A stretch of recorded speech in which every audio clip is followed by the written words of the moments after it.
Selamat pagi Bapak-bapak dan Ibu-ibu, yang Kakung, yang Putri, dan semua teman-teman yang pada pagi hari ini mendengarkan renungan Satu Hati.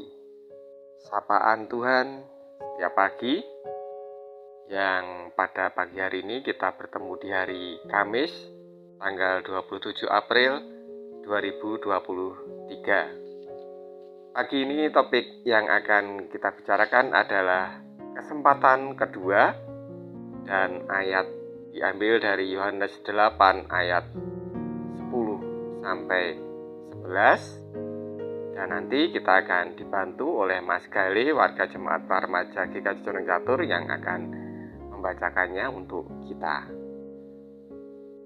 Sebelum kita membaca Yohanes 8 ayat 10 sampai 11, mari kita terlebih dahulu berdoa. Mari kita berdoa. Tuhan Bapa kami yang makasih, terima kasih pada pagi hari ini Tuhan kembali membangunkan kami untuk kami nanti sepanjang hari ini akan beraktivitas, akan bekerja, akan memulai aktivitas kami bekerja. Setelah beberapa hari kemarin kami dapat beristirahat dan juga bersama-sama saudara kami yang lain berlibur dan juga mengadakan kunjungan mungkin ke berbagai tempat dan ke tempat saudara-saudara kami untuk mengucapkan Hari Raya Idul Fitri.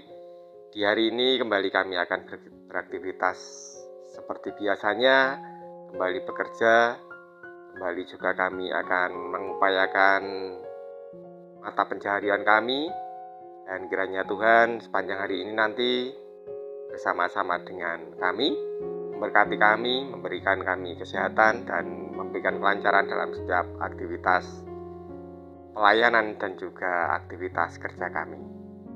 Terima kasih bila sebentar lagi kami akan membaca sedikit dari firman Tuhan. Kiranya Tuhan sertai hati dan pikiran kami, sehingga nanti kami dapat membaca dan merenungkannya dan melaksanakannya dengan baik. Dalam Kristus kami berdoa, amin. Baik, kita akan segera membaca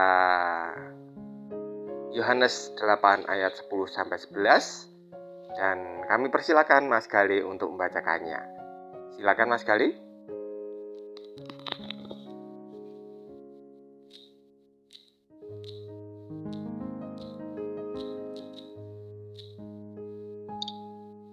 Bacaan firman Tuhan pagi ini terambil dari Yohanes 8 ayat 10 sampai 11 yang demikian. Lalu Yesus bangkit berdiri dan berkata kepadanya, "Hai perempuan, di manakah mereka? Tidak adakah seorang yang menghukum engkau?" Jawabnya, "Tidak ada Tuhan." Lalu kata Yesus, "Aku pun tidak menghukum engkau. Pergilah dan jangan berbuat dosa lagi mulai dari sekarang." Demikian firman Tuhan. Terima kasih Mas Gali. Bapak, Ibu, dan saudara-saudari yang terkasih, bila kita membaca Yohanes 8 ayat 10 sampai 11 ini, tentu hati kita sangat tergerak, tergugah, dan mungkin di luar bayangan yang senantiasa ada dalam benak kita. Ada kecenderungan bila seseorang menemukan kesalahan pada orang lain, yang ditonjolkan adalah keinginan atau hasrat untuk menghukum, untuk kemudian menyatakan kesalahan dan memberikan konsekuensi pada orang lain yang melakukan kesalahan itu atas apa yang sudah dia lakukan. Apalagi dalam cerita yang dimuat dalam Injil Yohanes ini tadi adalah bahwa ada seorang perempuan yang kedapatan berzina, dan orang-orang sudah bersiap untuk menghadapkan si perempuan ini kepada Yesus dengan maksud untuk mencobai Yesus. Apa yang akan kemudian Tuhan Yesus lakukan terhadap perempuan itu? Dan mungkin di luar dugaan orang-orang yang menghadapkan si perempuan itu tentang apa yang kemudian diucapkan oleh Tuhan Yesus pada mereka, bahwa siapa yang tidak berdosa itulah yang boleh atau yang memulai melemparkan batu kepada si perempuan itu.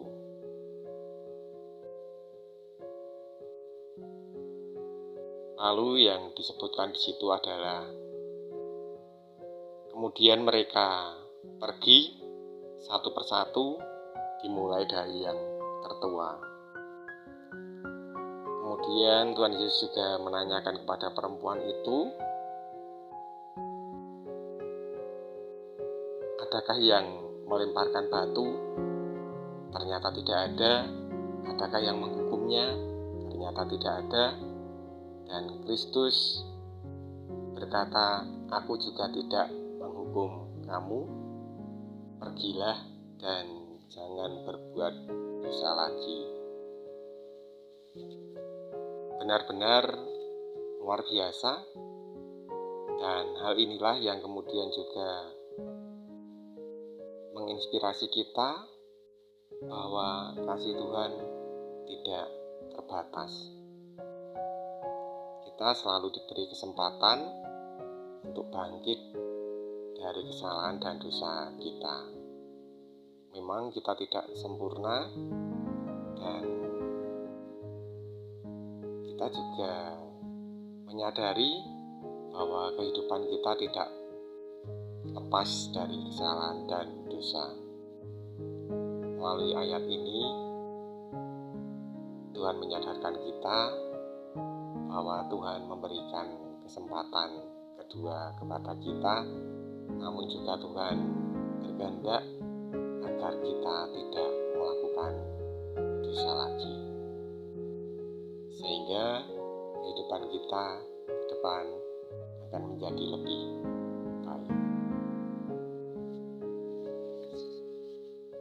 Ada juga kisah ketika Edison adalah orang yang dikenal berperan atau menciptakan bola lampu listrik. Hal ini juga mempraktekkan atau dia menginspirasi tentang kepercayaan dan pemberian kesempatan kedua.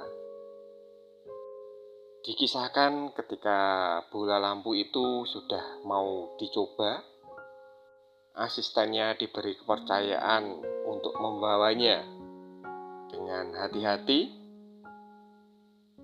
Namun sayang, pada langkah terakhir bola lampu itu terjatuh dari tangannya dan pecah. Bisa dibayangkan bagaimana kecewanya Edison pada waktu itu. Dan seluruh tim pabrik harus bekerja lagi 24 jam untuk membuat satu bola lampu yang baru. Namun ketika bola lampu yang baru telah selesai dibuat, mungkin orang tidak menyangka bahwa si asisten itulah yang kemudian masih dipercaya lagi untuk membawa dan mencoba bola lampu itu. Disinilah wujud kepercayaan. Edison tetap memberikan kepercayaan kepada pemuda itu dengan memberinya kesempatan kedua.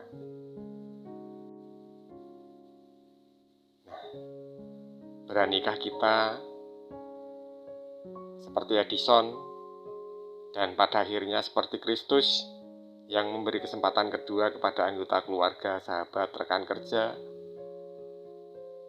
sesudah mereka melakukan suatu kekeliruan atau kesalahan?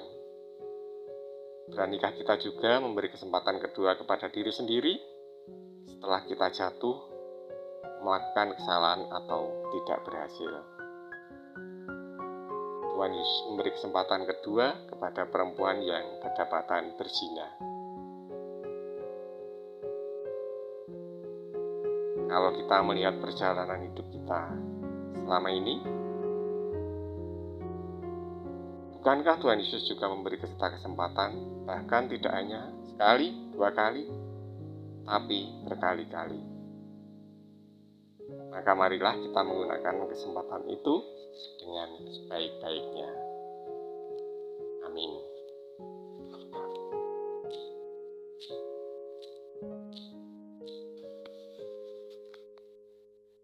Kita akhiri renungan pagi ini dengan berdoa. Mari kita berdoa. Melalui Yohanes 8 ayat 10-11, kami Tuhan berikan pemahaman, kami sangat berbahagia dan kami sangat terhibur bahwa Tuhan senantiasa memberikan kepada kami kesempatan kedua.